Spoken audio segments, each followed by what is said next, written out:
ಇವತ್ತು ಹಿತ್ಕವರೆ ಬೇಳೆ ತೋರ್ಸೋಣ ಅಂತ ಎಲ್ಲ ರೆಡಿ ಮಾಡ್ಕೊಂಡಿದೀವಿ. ಅಬ್ಬಾ ಇವಾಗ ಹಿತ್ಕವರೆ ಬೇಳೆ ಏನೇನು ಬೇಕು ಮೊದಲು ಅದನ್ನ ಹೇಳ್ತೀನಿ. ಹಿತ್ಕವರೆ ಬೇಳೆ ಒಂದು ಅರ್ಧ ಕೆಜಿ.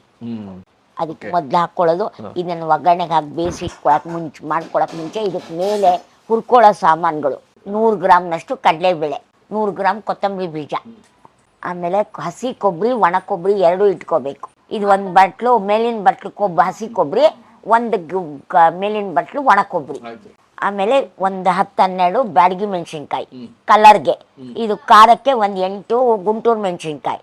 ಅದಕ್ಕೆ ಬೇಕಾಗೋ ಮೇಯ್ನ್ ಐಟಮ್ನಲ್ಲಿ ಚಕ್ಕೆ ಒಂದು ಸ್ವಲ್ಪ, ಲವಂಗ ಒಂದು 5-6, ಆಮೇಲೆ ಒಂದು ಏಲಕ್ಕಿ, ಇಷ್ಟು ಇದಕ್ಕೆ ಬೇಕು. ಆಮೇಲೆ ಜೀರಿಗೆ ಸ್ವಲ್ಪ, ಗಮಲ್ಗೆ, ಗಸಗಸೆ ಒಂದು ಸ್ವಲ್ಪ ಎಲ್ಲ ಹಾಕ್ಕೊಂಡು ಹುರ್ಕೋಬೇಕು.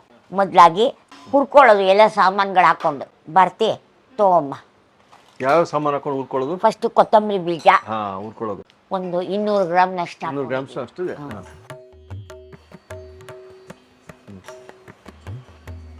ಸ್ವಲ್ಪ ಜೀರಿಗೆ ಹಾಕು. ಈಗ ಜೀರಿಗೆ ಅದರೊಳಗೆ 1 ಟೇಬಲ್ ಸ್ಪೂನ್ ಇದೆ. ಚಕ್ಕೆ ಹಾಕು. ಚಕ್ಕೆ ಲವಂಗ 2 ಹಾಕು. ಅದೆಲ್ಲ ಬಗ್ಗಿಸ್ಕೊಂಬಿಡು.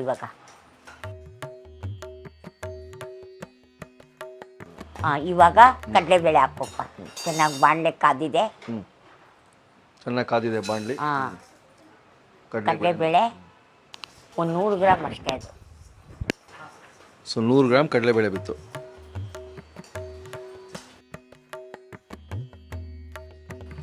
ಕಂದು ಬಣ್ಣಕ್ಕೆ ಸರಿಯಾಗಿ ಕಡಲೆಬೇಳೆ ಹುರ್ಕೊಂಡು ಅದರಲ್ಲಿ ಹಾಕೊಂಡ್ಬಿಡೋದು. ಅದಕ್ಕೆ ಹಾಕೊಂಡ್ಬಿಡೋದು. ಇವಾಗ ಗಸಗಸೆ ಈ 1-2 ಏಲಕ್ಕಿ ಹಾಕ್ಕೊಂಡಿಲ್ಲ ಬರ್ತಿ ಹಾಕೋಬೇಕು. ಗಸಗಸೆ ಹುರಿಬೇಕು. ಗಸಗಸೆ 1 ಟೇಬಲ್ ಸ್ಪೂನು.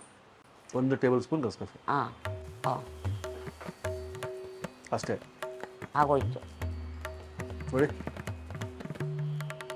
ಇವಾಗ ಮೆಣಸಿನ್ಕಾಯಿ ಒಂದು ಸ್ವಲ್ಪ ಎಣ್ಣೆ ಹಾಕೊಂಡು ಹುರ್ಕೋಬೇಕು. ಎಲ್ಲ ಒಟ್ಟಿಗೆ ಅಮ್ಮ ಇದು? ಎಲ್ಲ ಒಟ್ಟಿಗೆ. ಗುಂಟೂರು ಮತ್ತೆ ಬ್ಯಾಡಗಿ 2 ಒಟ್ಟಿಗೆ ಸೇರಿ ಹುರ್ಕೊಳ್ಳೋದು.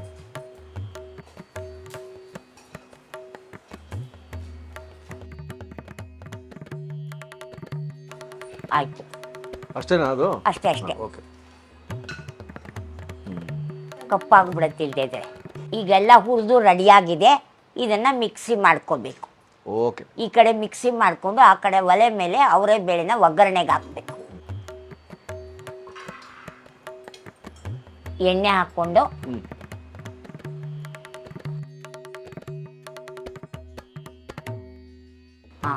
ಇವಾಗ ಇದಕ್ಕೆ ಒಂಚೂರು ಅರಿಶಿನ ಹಾಕ್ಕೊಂಡು ಈ ಕಾಳು ಹಾಕಿ ಆ ಕಾಳು ಹಾಕಿ ಹುರಿಬೇಕು ಒಂಚೂರು. ಇವಾಗ ಒಂದು ಸ್ವಲ್ಪ ಹೊತ್ತು ಹುರಿಬೇಕು. ಹಿತ್ಕವರೆ ಬೇಳೆಗೆ ಒಂಚೂರು ಉಪ್ಪು ಅಂಟ್ಕೊಳಕ್ಕೆ ಒಂದು ಸ್ವಲ್ಪ ಉಪ್ಪು ಹಾಕ್ಬೇಕು. ಈಗ ಸ್ವಲ್ಪ ಸಾಕು ಹಾಕಿ ಇವಾಗ ಇನ್ನೊಂದು 2 ಸತಿ ಹುರಿದು ನೀರು ಹಾಕಿ ಬೇಯಕ್ಕಿಡ್ಬೇಕು. ಕೃಷ್ಣ ವಾಸುದೇವ ಶ್ರೀಹರಿ ಉಪ್ಪು ಹಾಕಿದಾಗೋಯ್ತು. ಅದು ಯಾವಾಗ ಹೋಗೋ ಕೃಷ್ಣ ವಾಸುದೇವ ಅಂದ್ರೆ ಆಗಲ್ಲ. ಉಪ್ಪು ಹಾಕ್ಬೇಕಾದ್ರೆ ಮಾತ್ರ ಬರ್ಬೇಕಾದ್ ಕರೆಕ್ಟ್ ಆಗತ್ತವ. ನಾವು ಸ್ವಲ್ಪ ಟ್ರೈನ್ ಹೋದ್ಮೇಲೆ ಟಿಕೆಟ್ ತಗೊಂಡು ನೀರು ಎಷ್ಟು ನೀರು ಹಾಕ್ಬೇಕು. ಒಂದು ಸ್ವಲ್ಪ ಇನ್ನೂ ಒಂಚೂರು ಬೇಕಾದ್ರೆ ಹಾಕು ಬರ್ತಿ ಮುಳುಗಿಸೋದನ್ನ. ಈ ಥರ ಆಗುತ್ತಿದ್ದು ಇಷ್ಟ ಆಗತ್ತೆ. ಇವಾಗ ಕಡಲೆಬೇಳೆ ಎಲ್ಲ ರುಬ್ಬಕ್ಕೆ ಕೊಟ್ಟಿದ್ದೀವಿ. ಅದ್ರ ಜೊತೆ ಮೊದಲು ಒಣಕೊಬ್ಬರಿ ಹಾಕ್ಕೊಂಡು ಪುಡಿ ಮಾಡಿ, ಆಮೇಲೆ ಇದು ಹಾಕ್ಕೊಂಡು ಮಾಡಿ ಸ್ವಲ್ಪ ನೀರು ಹಾಕ್ಕೊಂಡು ರುಬ್ಬೋದು. ಅಷ್ಟರಲ್ಲಿ ಇದು ಬೇಳೆ ಬೇಯ್ತಾ ಇರ್ತದೆ. ಬೇಳೆ ಬೇಯತ್ತಷ್ಟೇ. ಓಕೆ,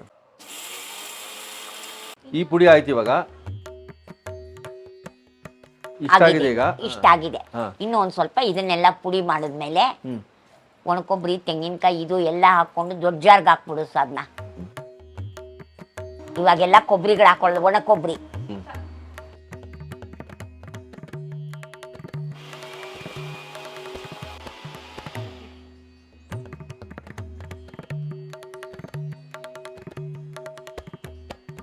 ಇಲ್ಲಿ ಇವಾಗ ರುಬ್ಬಿದ್ದು ರೆಡಿ ಆಗ್ತಾ ಇದೆ.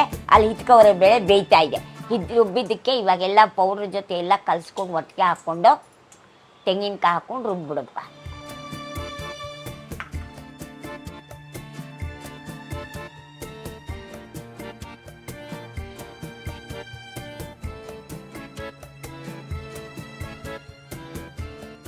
ಇವಾಗ ರುಬ್ಬಿದ್ ರೆಡಿ ಆಗಿದೆ. ಹಿತ್ಕೋರೆ ಬೇಳೆ ಬೆಂದಿದೆ. ಇದಕ್ಕೆ ಸ್ವಲ್ಪ ನಾನು ಅವಾಗ ಹುಣಸೆ ಹಣ್ಣು ಇಂಗ್ರೀಡಿಯೆಂಟ್ ಅಲ್ಲಿ ಹೇಳೋದು ಮರ್ತೋಗ್ಬಿಟ್ಟೆ. ಇವಾಗ ಅದಕ್ಕೆ ಹುಣಸೆ ಹಣ್ಣು ನೀರು ಹಾಕಬೇಕು. ಸ್ವಲ್ಪ ಹುಣಸೆ ಹಣ್ಣಿನ ರಸ ಒಂದು ಅರ್ಧ ನಿಂಬೆ ಹಣ್ಣಿನ ಗಾತ್ರದಷ್ಟು ರಸ ಹಾಕಿದ್ವಿ. ಇವಾಗ ಹಿತ್ಕೋರೆ ಬೇಳೆ ಬೆಂದು ರೆಡಿಯಾಗಿದೆ. ರೆಡಿಯಾಗಿದೆ. ಇದಕ್ಕೆ ಖಾರ ಹಾಕಬೇಕು. ಹಿತ್ಕೋರೆ ಬೇಳೆ ರೆಡಿ ಆಗ್ತಾ ಇದೆ. ಇವಾಗ ರುಬ್ಬಿದ ಖಾರ ಅದಕ್ಕೆ ಹಾಕಬೇಕು. ತಗೋಬಾರ್ದು.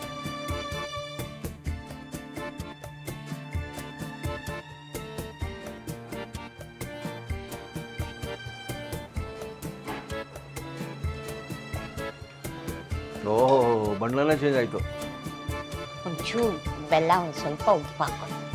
ಇವಾಗ ಅದಕ್ಕೆ ಒಗ್ಗರಣೆ ಕೊಟ್ಬಿಡೋದು. ಸ್ವಲ್ಪ ರುಚಿಗೆ ತಕ್ಕಷ್ಟು ಉಪ್ಪು ಹಾಕೋಬೇಕೀಗ. ಕೃಷ್ಣ ವಾಸುದೇವ ಒಂದಿಷ್ಟು ಸ್ವಲ್ಪ ಬೆಲ್ಲ ಹಾಕ್ತೀನಿ. ಈ ಹಿತ್ಕೋರೆ ಬೆಳೆಗೆ ಇಷ್ಟ ಆದವರು ಒಂದು ಸುಟ್ಟಿ ಈರುಳ್ಳಿ, ಹಸಿ ಈರುಳ್ಳಿ ಹಾಕೊಂಡು ರುಬ್ಬಬಹುದು. ತುಂಬಾ ಚೆನ್ನಾಗಿರುತ್ತೆ. ನಮಗೆ ಅಭ್ಯಾಸ ಇಲ್ಲದ್ರಿಂದ ನಾವು ಅದನ್ನು ಉಪಯೋಗಿಸಿಲ್ಲ. ಇದು ಎದರೊಟ್ಟಿಗೆ ತಿನ್ಬೋದು ನಾವು? ರೊಟ್ಟಿ ಜೊತೆಗೆ ತಿನ್ಬೋದು, ಪುರಿ ಜೊತೆಗೆ ತಿನ್ಬೋದು, ಆಮೇಲೆ ಅನ್ನಕ್ಕೆ ಕಲ್ಸ್ಕೊಂಡು ತಿನ್ಬೋದು. ಅಂತ ಒಳ್ಳೆ ಹಿತ್ಕೋರೆ ಬೇಳೆ. ಮುದ್ದೆಗೂ ಹಾಕೋಬಹುದು. ಮುದ್ದೆಗೂ ತುಂಬಾ ಚೆನ್ನಾಗಿ. ಸ್ವಲ್ಪ ಬೆಲ್ಲ ರುಚಿಗೆ ತಕ್ಕಷ್ಟಕ್ಕಷ್ಟೇ.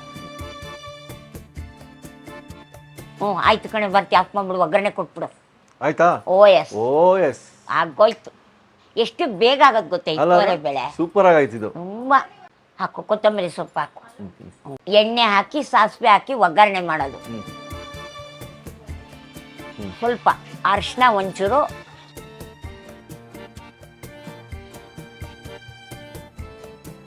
ಜೀರಿಗೆ ಇಲ್ಲ, ಬರೀ ಸಾಸಿವೆ, ಕರಿಬೇವು. ಚೆನ್ನಾಗಿರುತ್ತೆ ಬಣ್ಣ.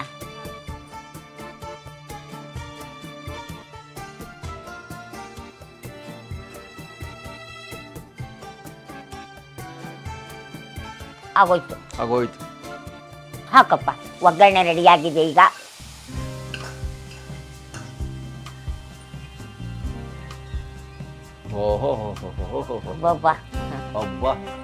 ನೋಡ್ರಿ, ಅದು ಗಮಲೆ ಚೆನ್ನಾಗಿ ರೆಡಿಯಾಗಿದೆ.